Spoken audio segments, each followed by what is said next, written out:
Visto che ultimamente ho portato tanti video su argomenti molto pesanti, proseguiamo dopo la Pasqua e Pasquetta, eccetera, con un argomento un po' più leggero, il marketing. In particolare mi concentrerò su come tenere alta l'attenzione nei messaggi pubblicitari. Ci saranno un sacco di chicche, soprattutto verso la fine, quindi non abbandonate il video prima. E dico questo perché per parlare di questo argomento ho bisogno di fare una lunga premessa, però dovete seguirmi. Quando si parla di comunicazione in marketing si intende tutto quell'insieme di modalità tramite le quali le imprese tentano di inviare dei segnali, dei messaggi verso l'utente. Esistono veramente tante forme di comunicazione, io però in questo video mi concentrerò su una sola, la pubblicità. Ora, la pubblicità non è nient'altro che una modalità di comunicazione non personale, che significa semplicemente che io non devo essere fisicamente davanti a te per veicolare un messaggio. La pubblicità, che abbiamo detto essere una forma di comunicazione, viene veicolata tramite piattaforme. Queste piattaforme sono molteplici, pensiamo ad esempio alla radio, alle pubblicità sui mezzi di trasporto, sui cartelloni, in TV, su internet, eccetera, eccetera. Esistono quindi innumerevoli mezzi di comunicazione che consentono alle imprese di veicolare la pubblicità ed è chiaro che ogni mezzo di comunicazione raggiungerà un pubblico potenzialmente diverso. Vi faccio un esempio terra-terra. Io sono un'impresa assicurativa.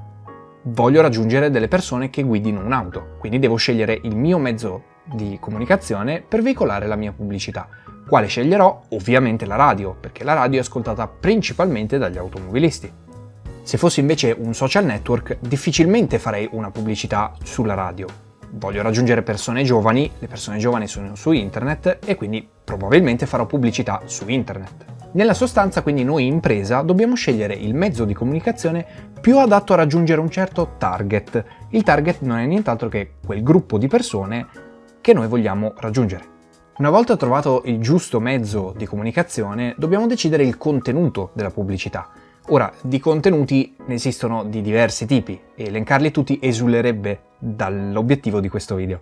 Quindi diamo per scontato che in questo video vogliamo pubblicizzare un prodotto. Ok?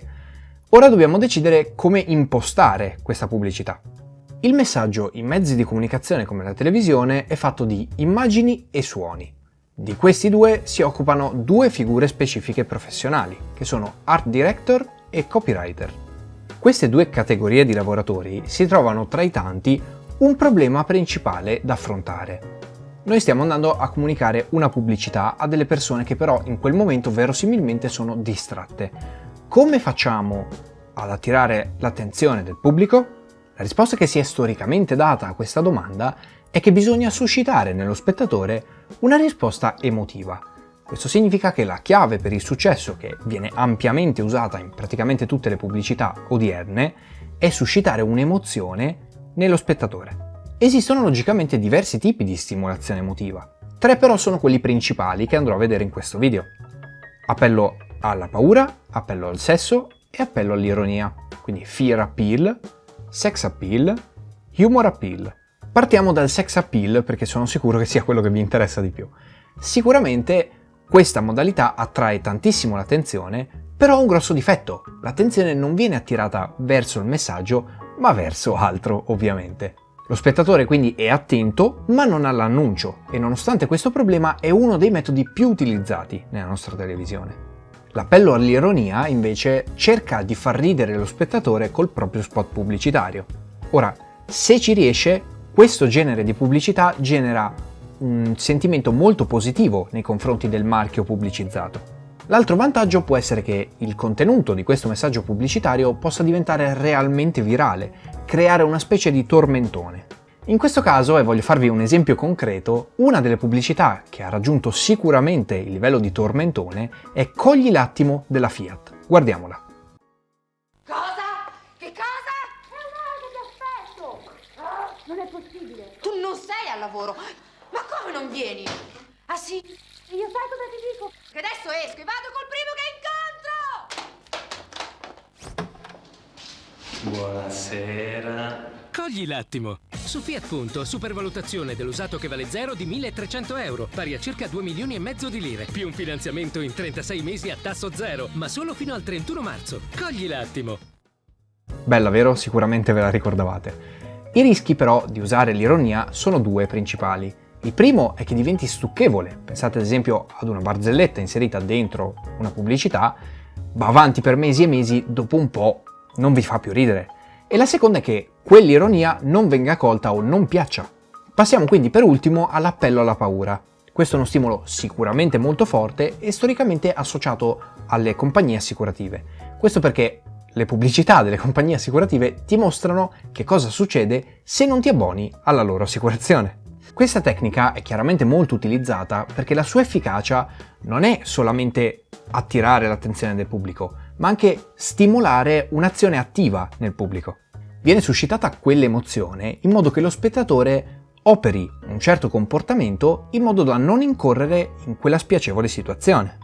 Il messaggio deve essere forte, ma allo stesso tempo non troppo forte, perché altrimenti viene ignorato dal pubblico. Andava molto di moda fare questo tipo di pubblicità negli anni 90 come prevenzione contro alcol e droghe. Ce n'è una in particolare che vi farò vedere adesso contro la diffusione dell'AIDS. L'AIDS non si vede ma sta crescendo. Perché si trasmette non solo attraverso sangue infetto, per esempio scambiandosi la stessa siringa.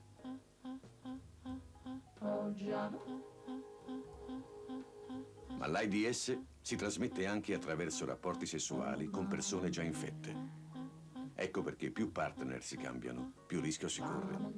Ed è così che l'AIDS può crescere e colpire chiunque. L'AIDS è più vicino di quanto pensi. Pensiamoci prima di avere rapporti sessuali occasionali con persone diverse. E comunque in quei casi usiamo sempre il preservativo per ridurre il rischio. AIDS, se lo conosci lo eviti, se lo conosci non ti uccide. Ecco, questa pubblicità è molto incisiva, soprattutto per il fatto che è stata fatta negli anni 90 e l'AIDS è ancora una pandemia a livello mondiale. Non esiste solo la pandemia da coronavirus, purtroppo nella nostra società c'è ancora l'AIDS ed è fuori controllo. Non voglio farvi troppo la paternale perché ovviamente questo deve essere un video leggero, però sul serio, non prendete sotto gamba questo problema.